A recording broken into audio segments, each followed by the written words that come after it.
কিছুদিন আগে মার্কিন প্রেসিডেন্ট ডোনাল্ড ট্রাম্প দাবি করেন যে যুক্তরাষ্ট্রের সঙ্গে সম্পর্ক ভালো রাখতে রুশ তেল কেনা কমিয়ে দেওয়ার সিদ্ধান্ত নিয়েছে ভারত। তবে সেই সময় নয়াদিল্লি সরাসরি ট্রাম্পের এমন দাবি অস্বীকার করে। স্থানীয় সময় মঙ্গলবারও একই দাবি করেন ট্রাম্প। হোয়াইট হাউসে দীপাবলি উদযাপনের সময় মার্কিন প্রেসিডেন্ট বলেন, ভারতের প্রধানমন্ত্রী নরেন্দ্র মোদীকে ফোন দিয়ে দীপাবলির শুভেচ্ছা জানিয়েছেন তিনি। ট্রাম্প জানান, এ সময় মোদী তাকে আশ্বস্ত করেছেন যে নয়াদিল্লি মস্কো থেকে এখন তেল আমদানি কমিয়ে দিয়েছে, যদিও এ বিষয়ে ভারতের পররাষ্ট্র মন্ত্রণালয় কোনো মন্তব্য করেনি।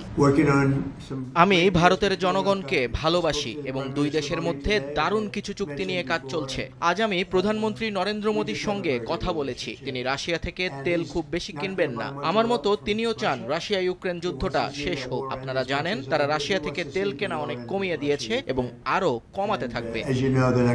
ট্রাম্পের এমন দাবির কয়েক ঘন্টা পরই এক প্রতিবেদন প্রকাশ করে ভারতীয় গণমাধ্যম মিন্ট। প্রতিবেদনে জানানো হয়, আগামী নভেম্বরের আসিয়ান সম্মেলনে সম্ভাব্য যুক্তরাষ্ট্র ভারত বাণিজ্য চুক্তির ঘোষণা আসতে পারে। সূত্র জানায়, ভারত ধীরে ধীরে রুশ তেল আমদানি কমানোর প্রস্তাবে সম্মত হতে পারে। বিনিময়ে যুক্তরাষ্ট্র জ্বালানি বাণিজ্যে ছাড় দেবে এবং ভারতীয় রফতানিতে শুল্ক কমাবে।